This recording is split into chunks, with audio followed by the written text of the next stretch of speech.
Hello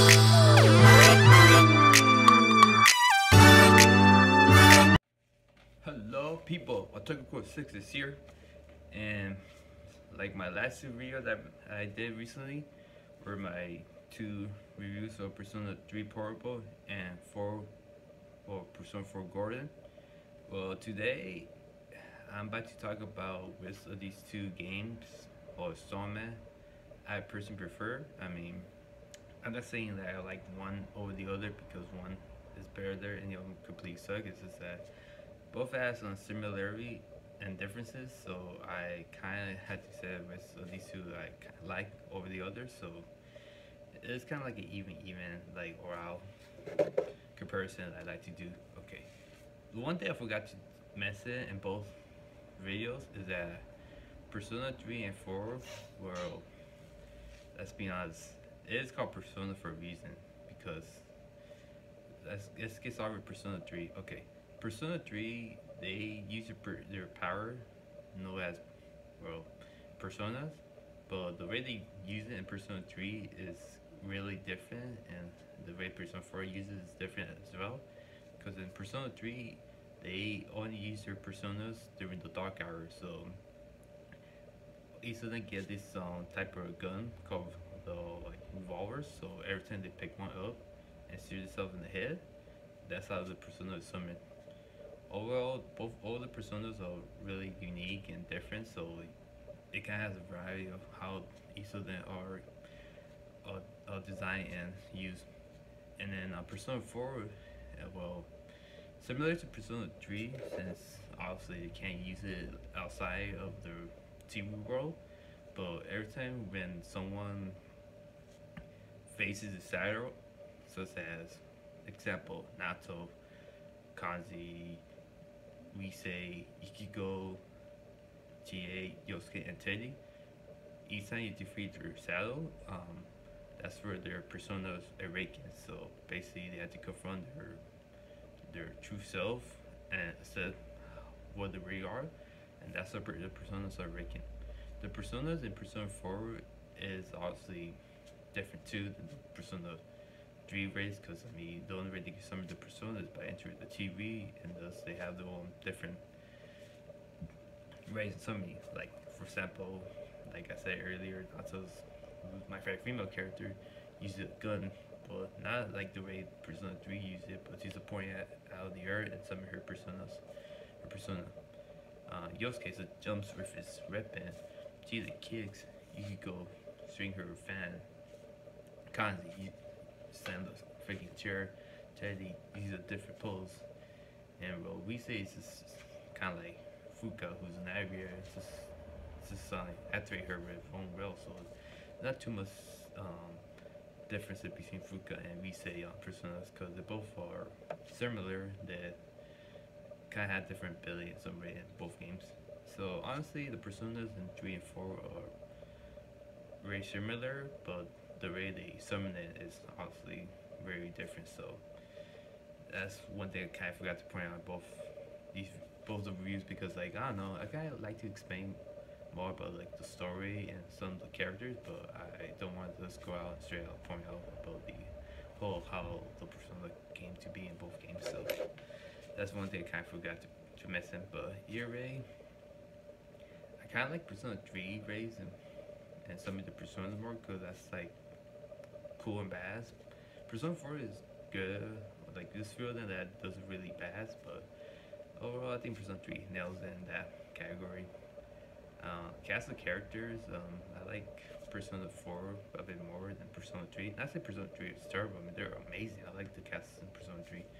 Persona 4, you got Yosuke, Chie, Yukiko, Teddy, Kanji, Rise, and Nato. Those are the ones that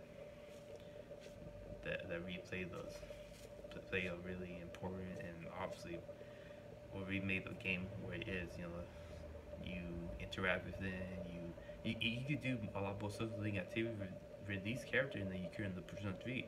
Persona 3, you're not allowed to socially with like Hiko, Junpei, or Shinjiro. I mean, like I feel like in Persona 3 they were updated or like come up with new remake, they probably should include social link with these characters because I mean, obviously they're a cool character. You want to interact with it more, so that would be pretty cool. And for the females, obviously you got to max out every stats, but it's kind of is unfair because it takes a long time for each stats to fully level up. So yeah, that's kind of like a downside. So overall, I kind of like character Persona 4 more. So I give Persona 4 another plus a score for that. Um, but so yeah, I like the summoning in Persona 3 more, but I like the character in Persona 4 more. So there's those two. Um, what am I about to say? Oh, the music. Oh my god, I think Persona 3 and 4 had really good music. Sometimes I like both of them, but how much. So it's kind of hard to tell rest of these games never for the soundtrack for or Persona 3 has amazing opening theme, Burn My Dread, and also the theme through the portable version is amazing. So it's really hard to tell which one I prefer. So, and really, I guess I would have to go with both games. And Persona 5 obviously have an awesome soundtrack too, so I'm really looking forward to Persona 5 soundtrack. And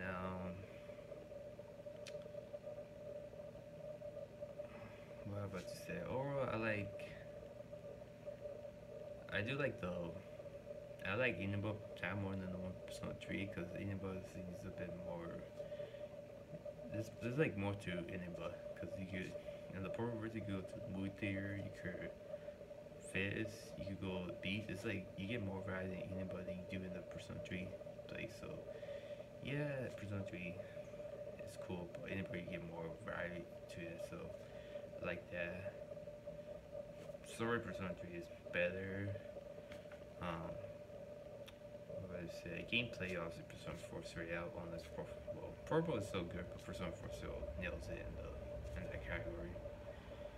And as for what would be a great comparison?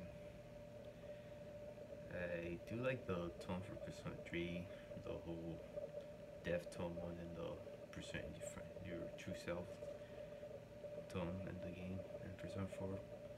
So I felt like that Persona 3 tone kind of feels more cooler than Persona 4, but here Ray, I do like Persona 4 because it kind of does me and Ray because you kind of learn and understand what it is to be a regular person going through puberty, well, going through hard shit through life, losing a loved one, getting rejected, or any other feelings that you get and go through in life.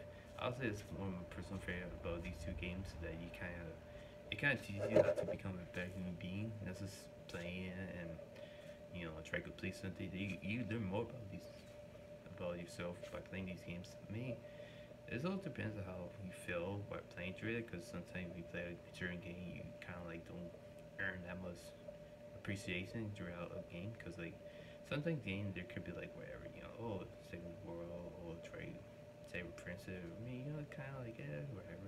This game feels more like a personal, real life experience that you kind of don't get too much of any other game. So 3 and 4 honestly nails it for me with the whole lesson. I do learn more about myself by playing these games, and it does make me feel more happier and a lot more proud to be alive after playing through both 3 and 4.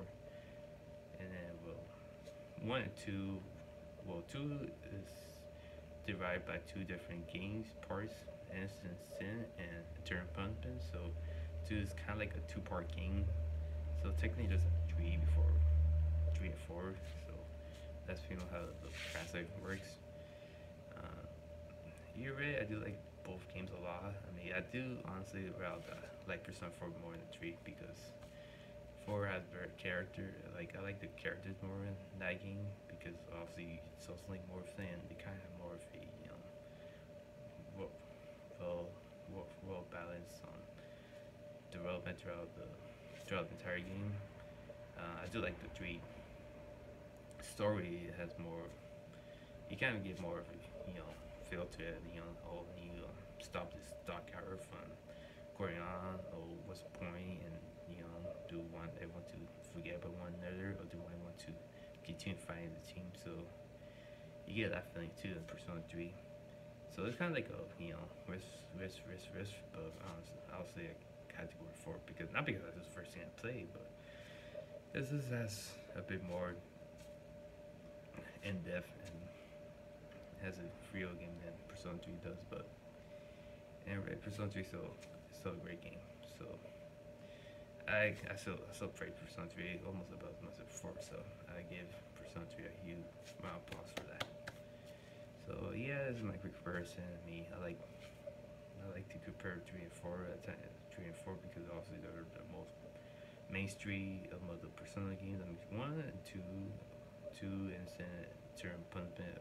They were the first, but since they're quite outdated and old, I'm pretty sure not many people talk to me about that. So there's a reason why they don't get that much attention as they should. But hopefully, I like release an AC remake of both 3 of those games, and hopefully the 3, because 3 kind of needs a remake too.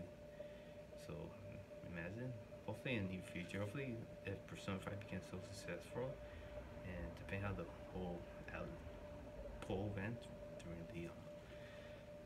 during the survey, hopefully people pick Persona 1, 2, and 3 AC remakes. So if we get enough votes, most likely gonna make these games next after Persona 3 once it ends the US. Oh, if not, they probably might make a Persona 3, like Persona 5 Arena. I'm cool because I like Persona 4 Arena, but 5 Arena would be kind of cool. I was gonna include character 4 and 3 and make character. But the main character in 3, kind of like 4 is, who's, 4 that just said his name is Yu Narukami. Persona 3 main character's name is Makoto Yuki, who, well, spoiler, dies in Persona 3. So the whole story after 3 kind of revolves in the cast trying to revive him. So yeah, pretty much his character is basically dead, but hopefully maybe if they somehow continue the 3 story, they might try their best to bring him back or something. But it's all up to the outlets of how the creator right want to come up with that story. So it's sad, but hey, sometimes a great story has to include the hero for the purpose of others to live. So that's what it is. So everyone who watches this video, thank you, and hope to upload more in the upcoming months. And one last thing, I will do a Persona 5 review, but since the game is very long, and probably would say I might do a review probably by the end of this month. It's obviously April now because it's past midnight. Or probably by May. So depending how long it takes me to finish for Persona 3, I will have to play through the entire game and come up with all thoughts and opinions. So I'm totally looking forward to playing Persona 5, and hopefully it was up to my expectations. So that's why I'm so hyped for this game.